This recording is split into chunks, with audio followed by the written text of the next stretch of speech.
बढ़ेंगे आगे। मध्य प्रदेश नर्सिंग घोटाले से जुड़ी अब तक की सबसे बड़ी कार्रवाई की गई है। नर्सिंग रजिस्ट्रेशन काउंसिल की तत्कालीन रजिस्ट्रार सुनीता शिजू को सेवा से बर्खास्त किया गया। नर्सिंग संस्थाओं की मान्यता जारी करने में अनियमितताओं पर फैसला लिया गया। सुनीता शिजू 22 सितंबर 2021 से 24 सितंबर 2022 तक मध्य प्रदेश नर्सिंग रजिस्ट्रार के पद पर पदस्थ थीं। जांच में पाया गया कि पद पर रहने के दौरान सुनीता शिजू ने नियमों को ताक पर रखकर कॉलेजों को मान्यता दी थी। 2021-22 के बीच में उन्होंने करीब 250 कॉलेज को मान्यता दी थी। और आपको बताते चले कि इस बीच जिस तरह से बड़ी जानकारी सामने आई है, बता दें कि नर्सिंग कॉलेजों को मान्यता देने को लेकर यहां पर कार्रवाई की गई है। एनडीटीवी पर लगातार खबर दिखाए जाने के बाद ये कार्रवाई हुई। नर्सिंग फर्जीवाड़े मामले में एनडीटीवी की खबर का असर हुआ है। नर्सिंग काउंसिल की तत्कालीन रजिस्ट्रार बर्खास्त कर दी गई हैं। तत्कालीन रजिस्ट्रार सुनीता शिजू को बर्खास्त किया गया है।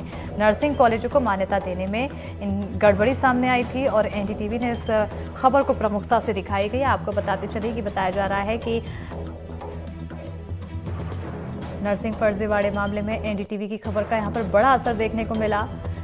नर्सिंग काउंसिल की तत्कालीन रजिस्ट्रार को बर्खास्त किया गया। सुनीता शिजू, जो कि उनका कार्यकाल 22 सितंबर 2021 से 24 सितंबर 2022 के बीच था और इस बीच में बताया जा रहा है कि सुनीता शिजू द्वारा 250 कॉलेजों को मान्यता दी गई, जिसके बाद अब ये नाम सामने आने के बाद बड़ा एक्शन लिया गया और तत्कालीन रजिस्ट्रार की बर्खास्तगी की गई है। ज्यादा जानकारी के साथ हमारी सहयोगी अमृतांशी जोशी जुड़ चुकी हैं। सीधा रुख करेंगे हमारी सहयोगी की और अमृतांशी, यहां पर बड़ा कदम देखने को मिला है, बर्खास्तगी की गई है तत्कालीन रजिस्ट्रार की, लेकिन अब आने वाले समय में नजर ये भी है कि और किन पर गाज गिरती है। बिल्कुल, लेकिन नर्सिंग मामले में ये अभी तक की सबसे बड़ी कार्रवाई है। लगातार हम इसको लेकर आवाज उठा रहे थे अस्मिता, और जाहिर तौर पर कई हजारों लाखों स्टूडेंट्स के भविष्य का ये सवाल है।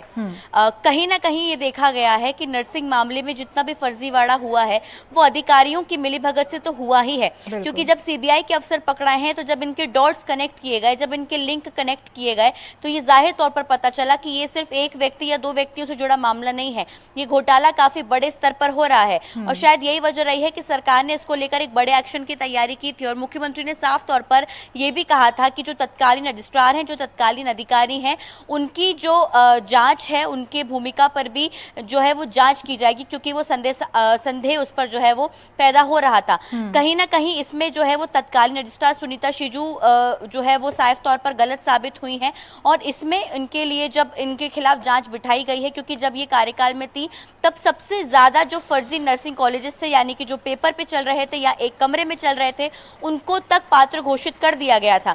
जैसे ही इसको लेकर जांच की गई तो यहाँ पर सुनीता शिजू जो है उनकी जो कार्यकाल के दौरान अनियमितताएं पाई गई हैं वो गंभीर कदाचरण की पाई गई हैं, जिसके कारण उनको अब सेवा से बर्खास्त कर दिया गया है। यानी कि साफ तौर पर सुनीता शिजू के कार्यकाल के दौरान पूरी तरह से जो नर्सिंग घोटाला है उसने काफी चरम पकड़ा और ये साफ तौर पर जो सरकार ने बर्खास्त करते हुए आदेश निकाला उसमें कहा है कि इसके कारण स्टूडेंट्स के भविष्य तो बर्बाद हुआ ही है, लेकिन इसके अलावा नर्सिंग शिक्षा की छवि भी काफी ज्यादा जो है वो धूमिल हुई है। ये स्टूडेंट्स के लिए एक बड़ी परेशानी बनी है। इसलिए अभी मौजूदा समय में दतिया महाविद्यालय में स्टाफिंग नर्स के तौर पर जो है वो सुनीता शिजू पदस्थ थी, लेकिन अब उनको बर्खास्त कर दिया गया। साफ तौर पर पता चल गया है कि कहीं ना कहीं सालों से ये जो नर्सिंग घोटाला था वो इनके कार्यकाल के दौरान जो है वो काफी ज्यादा बड़ा होता जा रहा था। बिल्कुल, अब ये भी देखने वाली बात होगी कि क्योंकि इनके कार्यकाल के दौरान बड़ा घोटाला तो हुआ, लेकिन जाहिर बात है कि इतना बड़ा फैसला इनके द्वारा अकेले नहीं लिया गया होगा, कहीं से प्रेशर मिला होगा ऊपर के अधिकारियों द्वारा। ऐसे में उन अधिकारियों के नाम सामने आना भी बेहद जरूरी। बिल्कुल, देखिए जो है एक तरीके से देखा यही जाता है कि जब कोई इस तरीके का घोटाला स्कैम सामने आता है, ये एक या दो व्यक्तियों का काम नहीं होता है, इसकी पूरी लिंक जो है वो एक तरह से चलती है।